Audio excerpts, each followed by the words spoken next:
right, I don't know if we're going to call this a Keepers of the Gloom edition or not, but a GROWRUCK, our GTE-43 recap, kind of part 2, where we talk more about the overnight experience, and Homecoming did a great job putting these questions together around kind of the 3 core F's of F3: fitness, fellowship, and faith. So we're going to kind of talk about that overnight experience through that lens. I know some of you guys have been asked to kind of think through that. So plunger, Homecoming, and then Bidet.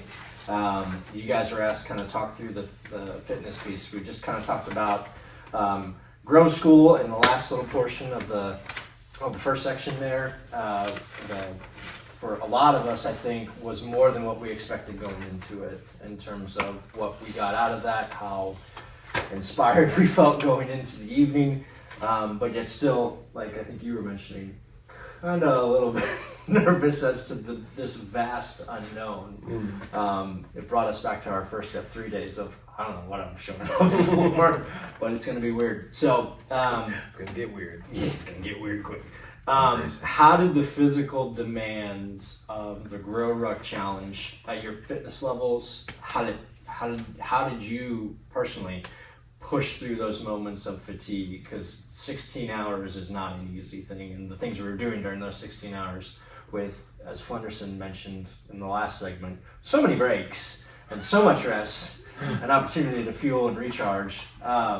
What got you through? How'd you deal with that? Bidet, you want to start us? Yeah, I mean, just thinking about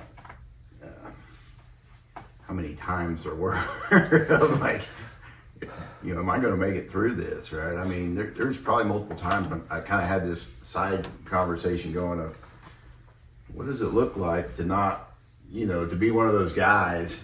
But really, in the end of the day, failure never was an option, and I knew the guy beside me was going to, step up. And at the same time, there was times in the night. I mean, we're all at different fitness levels, right? And I was a little older, but I think I was prepared and I can hold my own. But some of you guys are just machines, and some of those guys from other regions are machines, right? But some guys weren't as good as you. So it was just a whole range of fitness levels. But everybody, for the most part, had made an attempt to prepare. They knew what they were getting into. Physically, it was going to be physically demanding. So there was times in the night that the guy beside me needed me to help him, and I was able to do that. So I knew that at the times when I was low, that the guy beside me was going to help me, and I was also willing to do the same for the brother that needed me at his time. Mm-hmm.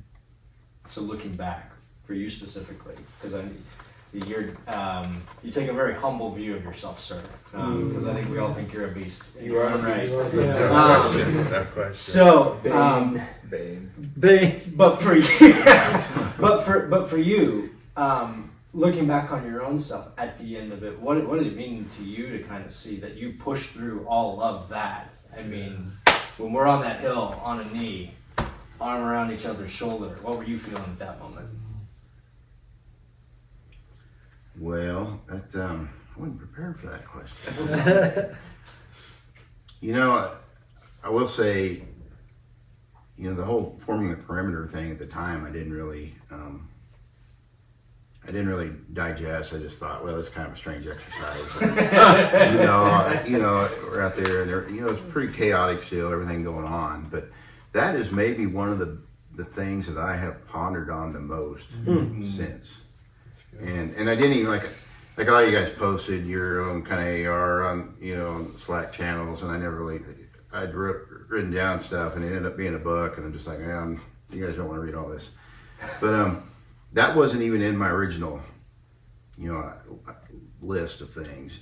But like I said, it's really become something I think about often. And in life, what sort of perimeters are we establishing? To protect ourselves, our own hearts, and and to protect our families. To what things are we doing to guard against our brothers? So, wow, I didn't really answer your question, but that We was weren't really prepared for that. Yeah. the thing that, Good. you know, I don't know if I did the best job even of describing that, but, Well, physically, so we were talking about the physical, how you push Yeah. through, right? And you're saying a lot of doubt about your ability to push through it, and you did, like a boss. For you lack know, I of mean, a there's better term. been, you know, there's I relief feel- going on there, right? I mean, we knew that we had basically reached the end, and you know, there was pride. There's, you know, even at that point, I was kind of rehashing the things of the events of the night that it kind of got us to where we were then, and but through it all, the one thing they did at the end was they tallied up the gear. They made sure everything was accounted for. But they made sure everybody was accounted for, and we all made it through. Wow. And that was something that just kind of triggered me that, you know, we did it together. It's pretty awesome. Yeah.